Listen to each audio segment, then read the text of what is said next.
Praise the lord. యేసునామ స్మరణ అనే ఉదయకాల కార్యక్రమానికి మీ అందరికీ ఆహ్వానం. ఈ ఉదయకాలం ఎలాగున్నారు? ఈరోజు చక్కటి వాగ్దానం విందాము. సామెతలు 17:22. సంతోషం గల మనసు ఆరోగ్య కారణం, నలిగిన మనసు ఎముకలను ఎండిపోచేయును. సంతోషం గల మనసు ఔషధం వంటిది. సంతోషంగా ఉంటే మన ఎముకలు ఎండిపోవంట. నలిగిన మనస్సు నెమ్మది లేకుండా జీవిస్తూ ఉంటే దినానికి ఎముకలతో పాటు శరీరం కూడా కృషించిపోతూ ఉంటుంది. అందుకే సంతోషంగా ఉండండి. ఈరోజు దేవుడు చెప్తున్నాడు, ఎన్ని బాధలున్నా ఎన్ని శ్రమలున్నా దేవుడు అంటున్నాడు, వాటన్నిటి నుండి నేను విడిపిస్తాను, శ్రమలకి నువ్వు భయపడకు.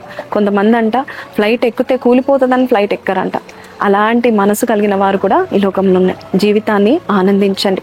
దేవుడు మనకి ఇస్తున్న ప్రతి ఒక్క ఈవులను బట్టి దేవుని స్తుతిస్తూ ఉండండి. ఎందుకంటే సంతోషంగా ఉంటే మన ఆరోగ్యం కూడా మెరుగుపడుతుంది.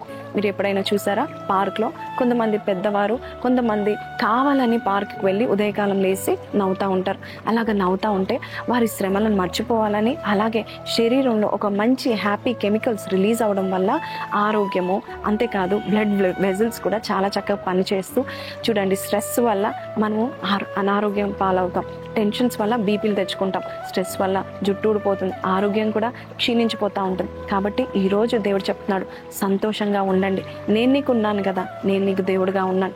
ఒకవేళ మీరు సంతోషంగా లేకపోతే వెళ్ళండి, చర్చ్లో కూర్చోండి, దేవుని సమాధానం పొందుకునండి. లేదంటే బయట ప్రేయర్ వాక్ చేయండి, బయటకు వెళ్ళి దేవునితో మాట్లాడుతూ ఉండండి. లేదంటే సంతోషంగా వారితో మీరు గడపండి.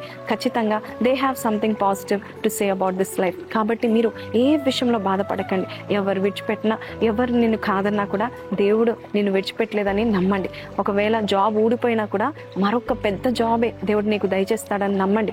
బిజినెస్ ఫెయిల్ అయినా కూడా మీరు ఒక విశ్వాసముతో దేవుడు నా తరపున ఉండగా ఈ యొక్క విఫలమైన నా జీవితాన్ని మరొక్కసారి ఫలభరితం చేస్తాడు అని యోబుని జ్ఞాపకం చేసుకోండి. రెట్టింపు ఆశీర్వాదాలను జ్ఞాపకం చేసుకోండి. దేవుని మీద నమ్మకం పెట్టుకోండి. మీరు ఎప్పుడు సంతోషంగా ఉంటారు. ఒకవేళ చింత మిమ్మల్ని వేధిస్తున్నట్లయితే ఆ చింత యావత్తు యేసు సన్నిధానంలో, యేసే పాదాల చెంత వేసేయండి. దేవుడే చూసుకుంటాడు. మీరు మాత్రం హ్యాపీగా ఉండండి. చెప్పడానికి చాలా ఈజీ, కానీ చేయడం కష్టం కదా. అయితే దేవుని సమాధానము మనల్ని ఏలుతుందంట. దేవా, నీవు నాకు ఈరోజు సమాధానం దయచే, నా కన్నీటిని తుడవండి అన్నువంటే, నీ కన్నీటిని తుడవడం కాదు, నీ గోన పట్టును విడిచిపెట్టడమే కాదు, దేవుడు నీ అంగలార్పును నాట్యంగా మార్చేంత గొప్ప ఆశీర్వాదము దయచేస్తాడు. ఈ వాగ్దానం మీతో మాట్లాడినట్లయితే నాతో కలిసి ప్రార్థించండి. పరిశుద్ధుడా, మహోన్నతుడగు తండ్రి, ఎవరు ఏ స్థితిలోనైనా దుఃఖక్రాంతులుగా ఉన్నారో, చింతిస్తున్నారో, వేదన పడుతున్నారో, రాత్రంతా ఏడుస్తూ నాయన ప్రభా తండ్రి, నా ప్రార్థన ఆలకించవా ప్రభా. నాకు సంతోషం లేదు, నాకు సమాధానం లేదు, నాకు నెమ్మది లేదు అనే వారి జీవితంలో నెమ్మది దయచే, నా టెన్షన్ తీసిపోయి, నా స్ట్రెస్ని తీసిపోయింది నాయన. వారికి సంతోషం కలిగించే ఆశీర్వాదాలు, వారికి సంతోషం కలిగించే స్నేహితులు, సంతోషం కలిగించే బంధువులు, మిత్రులు, రక్త సంబంధులు అయ్యా, వారిని అయ్యా తండ్రి వేసే ఓదార్చే విధంగా వారిని నువ్వు నిలబెట్టి వాడుకుంటావని నమ్ముచున్నాను. నీ బిడ్డలు ఎవ్వరు కూడా కృంగిపోవడానికి వీల్లేదు. కృంగి ఉన్నప్పుడు సాతాను పనిచేస్తాను నాయన.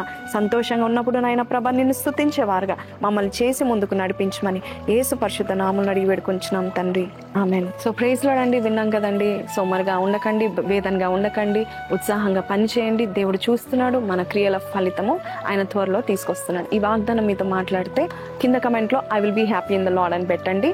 I will see you again tomorrow. Until then take care, stay happy. Praise the lord.